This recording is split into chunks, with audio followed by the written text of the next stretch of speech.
Hello అండి. అందరికీ నమస్కారం. ఈరోజు వీడియోలో రథసప్తమి పూజా విధానం గురించి తెలుపబోతున్నాను. మనం సూర్యుడిని ప్రత్యక్ష దైవంగా భావిస్తాము.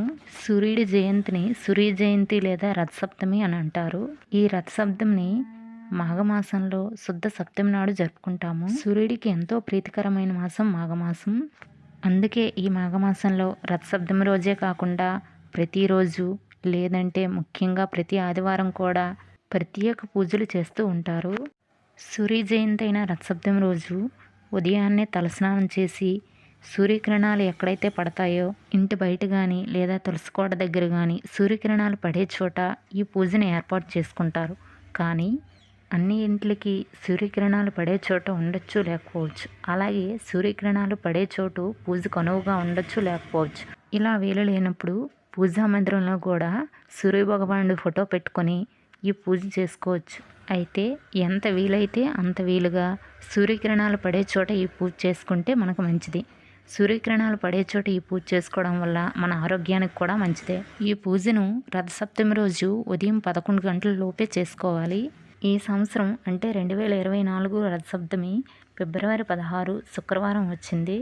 ఈ రథసప్తమి రోజు కొంతమంది నదీ స్నానం కూడా ఆచరిస్తారు. నదీ స్నానం ఆచరించి అక్కడే సూర్యభగవానుడికి సూర్య నమస్కారాలు చేసుకుంటారు. రోజు సూర్య నమస్కారాలు చేసుకోవడం వల్ల ఆరోగ్యానికి చాలా మంచిది. ముఖ్యంగా మాఘమాసంలో ఇంకా కుదరకపోతే మాఘ ఆదివారాల్లో సూర్య నమస్కారాలు చేసుకోవడం చాలా మంచిది. సూర్యుడికి ఆర్ఘం అంటే కొన్ని నీటిలో పసుపు, కుంకుమ, గంధము, పూలు, అక్షింతలు వేసి సమర్పిస్తారు. లేదంటే దోసతో కూడా నీళ్లు సమర్పిస్తారు. సూర్యభగవానుడికి 7 సంఖ్య అంటే ఎంతో ప్రీతికరమట. అందుకు ముఖ్యంగా 7 జిల్లేడాకులు, 7 చిక్కుడుకాయలు, 7 చిక్కుడాకులు ఈ పూజలో ఉండేటట్లు చూసుకుంటారు. వీటిని అక్కుపత్రాలు అని అంటారు. అలాగే ఈ రథసప్తమి రోజు ఉదయం తలస్నానం చేసేటప్పుడు తలపై 7 జిల్లుడాకులు, 7 రేగుపళ్ళు తలపై పెట్టుకొని స్నానం చేస్తారట. అలాగే రథసప్తమి రోజు గోధుమల దీపం కూడా వెలిగిస్తారు. అయితే నేను ఆ దీపాన్ని పూజలో చూపించడం లేదు, తర్వాత వీడియోలో పోస్ట్ చేస్తాను. అలాగే ఇంటి ముందు వాకిలిలో పూజ చేసే దగ్గర రథం ముగ్గు వేసుకుంటారు. సూర్యభగవానుడు 7 గుర్రాలతో ఏకచక్ర వాహనుడై మన ఇంటికి వస్తారు అని చెప్తారు. మాకు పూజ చేసుకోవడానికి బయట సూర్యకిరణాలు పడే చోట అనువుగా లేకపోవడం వల్ల మేమైతే పూజ గదిలోనే చేసుకుంటున్నాము. అలాగే ఒక చిక్కుడాకులో గంధంతో సూర్యుడి ప్రతిబింబాన్ని వేసి ఈ పూజలో పెట్టుకున్నాను. అలాగే 7 జిల్లేడాకులు ఒక ప్లేట్లో పెట్టి సూర్యుడి రూపాన్ని వేసిన చిక్కుడాకును పెట్టి దానిపై చిక్కుడుకాయల రథాన్ని పెట్టాము.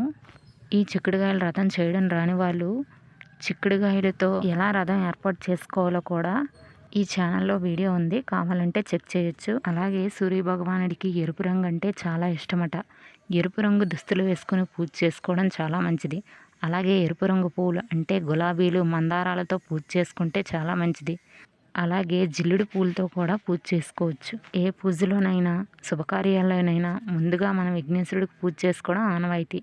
అలాగే ఈ పూజలో కూడా ముందుగా విఘ్నేశ్వరుడికి పూజ చేసుకోవాలి.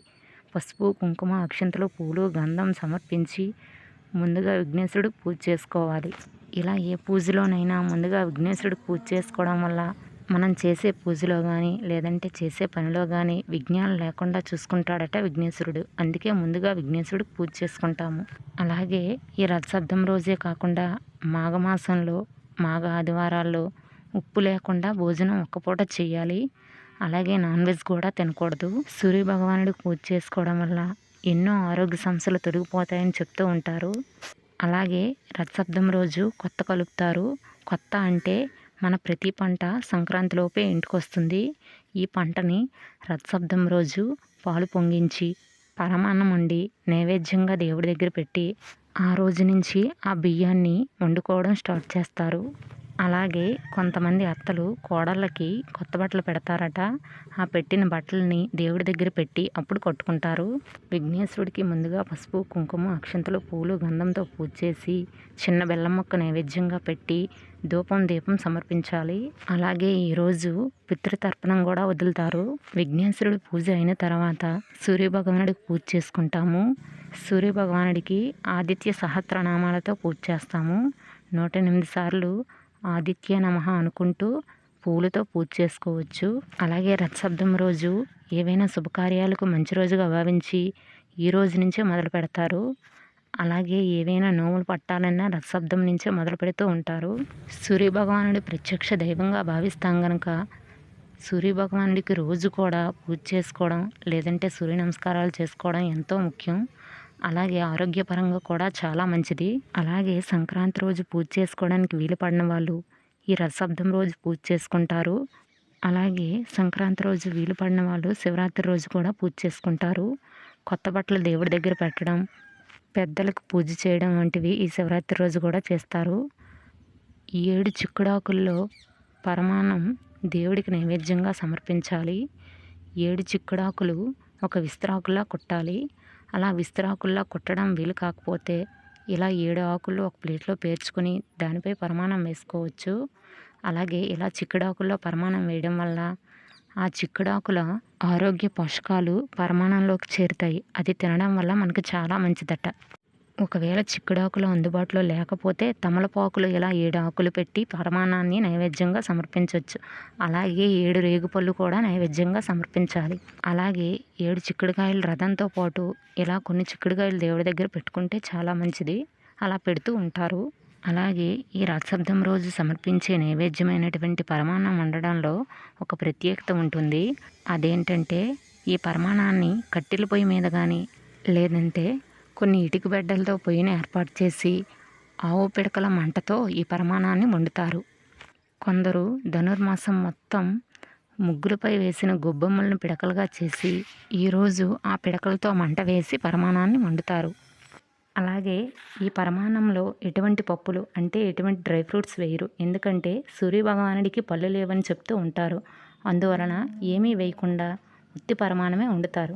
ఇలా చివరిగా నైవేద్యం సమర్పించిన తర్వాత సూర్యభగవానుడికి ధూపం అలాగే మంగళహారతి కూడా సమర్పించుకోవాలి.